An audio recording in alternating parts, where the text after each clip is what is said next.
बिस्मिल्लाहिर्रहमानिर्रहीम। मेरा आज का जो मैसेज है ये पीडीएम हो या कि तहरीक लबैक हो, पाकिस्तान की आवाम, सियासी मजहबी जमातें सब के लिए यकसां है। जब साकिब नसार चीफ जस्टिस बना था उस वक्त नवाज शरीफ की हुकूमत अपने अरूज पर थी। चीफ जस्टिस साकिब नसार और chief of army staff general Bajwa बनाया गया था। बदकिस्मती से उन्होंने नाजायज़ तौर पर नवाज शरीफ को मंजर से हटाया, उसे ताहियात नाअहल किया, क्योंकि 2011 से इमरान खान के जो पीछे ताकतें हैं वो सब सर उठा चुकी थीं, वो मतहरक हो चुकी थीं। फिर क्या हुआ कि 2018 का इलेक्शन ज़बरदस्ती इमरान खान की झोली में डाल दिया और इमरान खान को पाकिस्तान के ऊपर मुसल्लत कर दिया। फिर पाकिस्तान के साथ जो हुआ वो सब ने देखा, वो आज एक एक बच्चा भुगत रहा है, एक एक बुजुर्ग उसको झेल रहा है। बात करने का मकसद ये कि आज भी पाकिस्तान के सुप्रीम कोर्ट के जो इंसाफ के सबसे बड़े तख्त के ऊपर एक साकिब नासूर बैठा हुआ है जिसका नाम उमर अता बंदयाल है, जो सरासर पाकिस्तान को तबाही और बर्बादी की तरफ धकेलने वाले इमरान नियाज़ी की तरफ तमाम तर जो जितने भी फैसले हैं वो सारे उसी की झोली में डाल रहा है।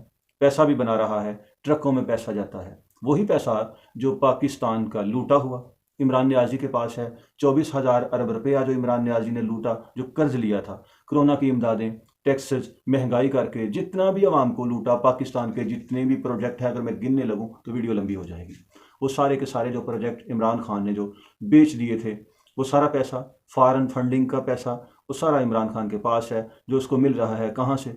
यहूदियों से, कादियानियों से, हिंदुओं से, गैर मुस्लिमों से। तो वो सारा पैसा खर्च किया जा रहा है, इंसाफ को ख़रीदा जा रहा है, खिलवाड़ किया जा रहा है। पाकिस्तान में आज दूसरा साकिब नसार उमर अता बंदयाल पाकिस्तान के लिए एक नासूर बन चुका है, एक कैंसर बन चुका है। पीडीएम की हुकूमत है, मौजूदा जो वज़ीर आज़म हैं मियाँ शहबाज शरीफ साहिब हैं, पंजाब के वज़ीर आला, मैं उनको सल्यूट करता हूँ, मैं उनसे खुश हूँ।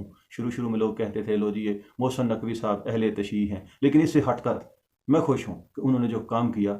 मैं कहता हूँ उनको 3 महीनों के लिए वज़ीर आज़म बना दो, वो आपको पाकिस्तान की सफाई कर देंगे। बहरहाल अल्लाह करे कि ये जितने भी लोग हैं, मैं इन सब से इनसे मुखातब करके जनरल आसिम मुनीर साहिब, इनसे अपील करता हूँ कि पाकिस्तान की अदालतों का रुख जो है वो दुरुस्त किया जाए, वो अपना काम करें। अदालतें अवाम को इंसाफ देने के लिए हैं, ना कि हुकूमतें गिराने और बनाने और हुकूमती मामलात में टांगे अड़ाने के लिए हैं। जजेस का काम हुकूमतें चलाना और उसमें टांगे अड़ाना नहीं है। फ़ौज अपना काम करे, फ़ौज अपना काम करने पर लग गई है। फ़ौज ने वो सियासी मुदाखलत का जो सिलसिला चलता आ रहा था उसको तर्क कर दिया है, वो दिखाई दे रहा है। पीटीआई के लोग जनरल आसिम मुनीर साहिब की तस्वीरें अपने पाँव के नीचे रख कर कभी उनकी तजलील कर रहे हैं, उनकी तौहीन कर रहे हैं, हमारे एक मोतबर अदारे की तौहीन कर रहे हैं, हमारी फ़ौज के सिपा सलार की तौहीन कर रहे हैं। वही पीटीआई वाले जो कभी फ़ौज के बड़े चहेते बने फिरते थे, जो बड़ी बातें किया करते थे, जब जनरल बाजवा ने नाजायज़ तौर पर इमरान नियाज़ी को पाकिस्तान पर मुसल्लत कर दिया, उस वक़्त ये फ़ौज के लाडले और चहेते थे। जब इनको इनकी औकात याद आई, जनरल बाजवा ने हाथ पीछे खींच लिया, तो अब ये जनरल बाजवा को भी गालियाँ देते हैं, पाक फ़ौज की भी तौहीन करते हैं। मैं ये कहता हूँ कि पाकिस्तान से इस नासूर का, इस कैंसर का ख़ात्मा कर दिया जाए, वगरना याद रखना ये इमरान नियाज़ी, सब कुछ वाज़ेह हो चुका है कि ये कौन है, इसका मज़हब क्या है, ये कहाँ से आया और इसके पीछे और इसके आगे कौन लोग हैं, ये किस मकसद के लिए लॉन्च किया गया है, ये सब सारी हकीकतें खुलकर सामने आ चुकी हैं।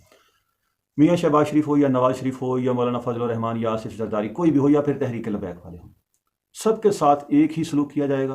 तुम चाहे आज एक दूसरे के मुखालफ बने रहो। मैं तो कहूँगा कि पाकिस्तान को बचाने के लिए इस फितने दजालिया को पहले जड़ से उखाड़ लिया जाए। ये इसराइल का, ये गैर मुस्लिमों का एक एजेंडा, ये उनका एक मोहरा है। उसने अपने मुंह पर हाथ फेर कर कहा था, और उसने कहा था कि अल्लाह अगर मुझे एक मौका दे दे मैं किसी को नहीं छोड़ूंगा, और वो नहीं छोड़ेगा। याद रखना, खुदा न खास्ता अगर इमरान खान को मौका मिल गया तो वो तुम्हें चुन चुन कर शहीद करेगा, वो किसी को भी जिंदा नहीं छोड़ेगा। इससे पहले उसने अपने बहुत सारे जो उसके मुखालिफिन थे, चाहे वो जजेस थे, चाहे वो सियासी रहनुमा थे, चाहे वो मजहबी रहनुमा थे, बहुत सारे लोगों को उसने मंजर से, रास्ते से हटाया है। किसी को जहर दिया, किसी को डॉक्टरों से मिलकर शहीद करवाया, किसी को कत्ल करवा दिया, बहुत सारे लोगों के साथ इसने ऐसे मामलात करवाए।